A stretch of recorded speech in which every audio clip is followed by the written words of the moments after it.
जहां पहुंचे शंकराचार्य अभिमन्यु महाराज ने भाजपा सरकार की विदेशी नीति पर सीधा सवाल खड़ा किया है। उन्होंने कहा, ऐसी विदेशी नीति का क्या फायदा जिसमें सही और गलत की पहचान ही न हो। यही नहीं, योगी सरकार पर भी निशाना साधते हुए शंकराचार्य ने कहा है कि प्रदेश में गौवंश सुरक्षित नहीं है और गाय की रक्षा करने में सरकार नाकाम साबित हो रही है। शंकराचार्य ने साफ शब्दों में ऐलान किया है वो उसी पार्टी का समर्थन करेगी जो गौ रक्षा को प्राथमिकता देगी। वहीं इंद्रेश कुमार के बयान को लेकर पूछे गए सवाल पर उन्होंने कहा, हमें जो जानकारी दी गई हमने उसी आधार पर अपनी बात रखी है। अब सवाल ये उठता है, क्या धर्मगुरु के इस बयान से सियासत की दिशा बदलेगी या फिर भी एक नया राजनीतिक मुद्दा बनकर रह जाएगी? ये नफरत का माहौल कैसे दूर होगा? ऐसा है कि नफरत के माहौल के लिए परिस्थितियों को समझना पड़ता है, समझ करके निर्णय लेना पड़ता है। जरूरत हो तो कड़क निर्णय लेना पड़ता है। एक महाराज जी आपने वो दिया कि 10 लाख महिलाओं का, हिंदू महिलाओं का विवाह वहाँ कराया जा रहा है, ठीक है क्या? भाई उन्होंने हमसे हमारी मुलाकात हुई थी, 1.5-2 घंटे हमारी बात हुई, बहुत सारी बातें हुई। उन्हीं में से उन्होंने ये बात बताई, तो प्रसंग आने पर हमने वो आप लोगों के सामने बोल दिया। अब वो कह रहे हैं कि हमने नहीं कहा, तो भाई अकेले में कह सकते हैं, पब्लिक में उसको अस्वीकार कर रहे हैं तो कोई क्या कहेगा। लेकिन हमसे उन्होंने जो कहा वही हमने दोहराया। हमने अपनी तरफ से तो एक शब्द भी उसमें, एक अक्षर भी मिलाया नहीं। तो उन्होंने कहा, और जब वो बात सामने आ गई, वो कह रहे हैं कि मैंने नहीं कहा, लेकिन उनके संगठन के जाने कितने लोग निकल करके सामने आ गए कि हम तो उसी संगठन में काम किए हैं और वहां तो ये होता है, बता दिया है। क्या लगता है क्या रह गया? 2027 में कुछ यूपी में बदलाव होगा? योगी अब क्या होगा क्या नहीं होगा वो हम नहीं जानते हैं, हम राजनीति वाले व्यक्ति नहीं है। लेकिन हम ये चाहते हैं कि हमारे प्रदेश की जनता गौ हत्या का पाप उन पार्टियों और नेताओं को वोट दे करके न प्राप्त करे जो गौ हत्या में संलिप्त है। हर विधानसभा में जाएंगे और वहां पर जो सनातनी जनता है उसको बताएंगे कि तुम अगर ऐसे नेता और ऐसी पार्टी को वोट दे रहे हो जो आगे चल करके सत्ता में आकर के गौ हत्या को बढ़ावा दे रहे हैं, आंख मूंद ले रहे हैं उस प्रश्न की ओर से, तो तुमको भी गौ हत्या का पाप लग रहा है। इसलिए गौ हत्या के पाप से बचो और ऐसे पार्टी और नेता को वोट देना बंद करो, ये हम कहेंगे। यूपी में तो योगी जी संभाल रहा है। यूपी में तो योगी जी मुख्यमंत्री हैं। हाँ, तो गौ हत्या तो कहते ही नहीं, और बहुत पहले से सतर्क है पुलिस। हमने आंकड़ा आप लोगों के सामने रख दिया था कि पिछली जो पशु गणना हुई है, क्योंकि पशु में ही गाय को भी ये लोग गिनते हैं, तो उस गणना के आधार पर जो 2019 की जनगणना है, अभी तो 25 वाली प्रोसेस में है, आई नहीं है, तो उसमें बताया गया है कि लाखों गायें कम हो गई हैं। 4.8% गाय उत्तर प्रदेश में कम हो गई, और बंगाल का डाटा निकाल के आया, उसमें 15% गाय वहां बढ़ गई। तो बंगाल में गायें बढ़ रही हैं तो उत्तर प्रदेश में कम क्यों हो रही है? यहाँ और वहां में क्या अंतर है बताओ? लगभग लगा ही हुआ है। तो बंगाल में गाय बढ़ रही है और उत्तर प्रदेश में घट क्यों रही है अगर उसके साथ अन्याय नहीं हो रहा है?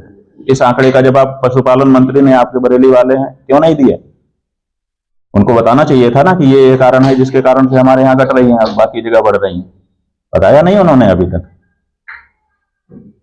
आप मुख्यमंत्री जी को असली और नकली हिंदू बताने की बात। हाँ, नकली हिंदू हैं वो, गेरुआ कपड़ा पहनते हैं, अपने आप को हिंदू हृदय सम्राट कहलवाते हैं और गौ माता की रक्षा तक नहीं कर पा रहे हैं, जो कि हिंदू का प्रथम कर्तव्य है।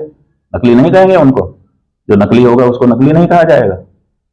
नकली है तो कहा, आज भी कह रहे हैं, आगे भी कहेंगे। महाराज जी आपने ये भी कहा था कि वो सुधार लेते। 40 दिन का समय हमने दिया था कि भाई जो गड़बड़ी है उसको भी सुधार लो। हमने तो उनका पक्ष लेकर के ही 40 दिन का समय दिया था, लेकिन 40 दिन में उन्होंने कोई सुधार भी तो नहीं किया। आप क्या कहना चाहेंगे? महाराज जो है वो धार्मिक की जगह राजनीतिक रूप ले चुका है। राजनीतिक तो अपने यहाँ हर चीज हो जाती है, लेकिन हमारा तो प्रश्न बिल्कुल धार्मिक है। गौ माता की रक्षा बिल्कुल धार्मिक प्रश्न है, इसमें राजनीति का कोई लेश नहीं है। लेकिन अब इसको कोई राजनेता राजनीतिक प्रश्न बना दे तो हम क्या करेंगे? हम धर्म की बात करना छोड़ दें कि अब इसमें राजनीति का पुट आ रहा है?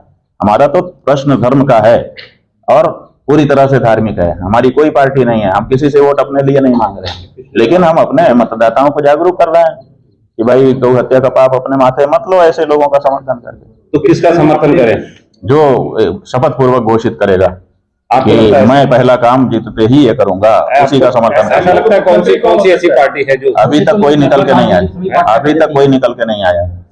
अभी तक कोई भी पार्टी ऐसी निकल करके नहीं आई है जो ये कह सके यही तो बात है। इसी से पता चलता है कि हिंदुओं के असल में हिंदुओं के पक्ष में कोई पार्टी नहीं। क्या लगता है कि योगी जी ने करा तो क्या अखिलेश जी इस चीज का? बात यह है कि अखिलेश जी भी कहाँ कहे हैं अभी अखिलेश जी के पार्टी में भी कहाँ प्रस्ताव हुआ है।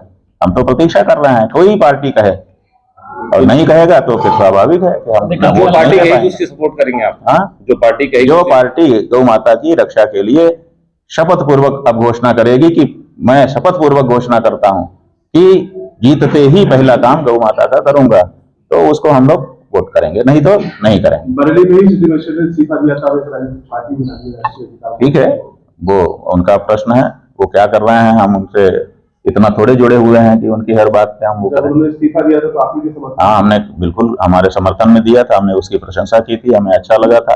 हमने कहा था कि अगर वो आएंगे तो हम अपने यहाँ उनको बड़ा पद देंगे। फिर उन्होंने आए हमारे पास, आकर के उन्होंने संवेदनाएं व्यक्त की और उसके बाद वो अपना काम कर रहे हैं।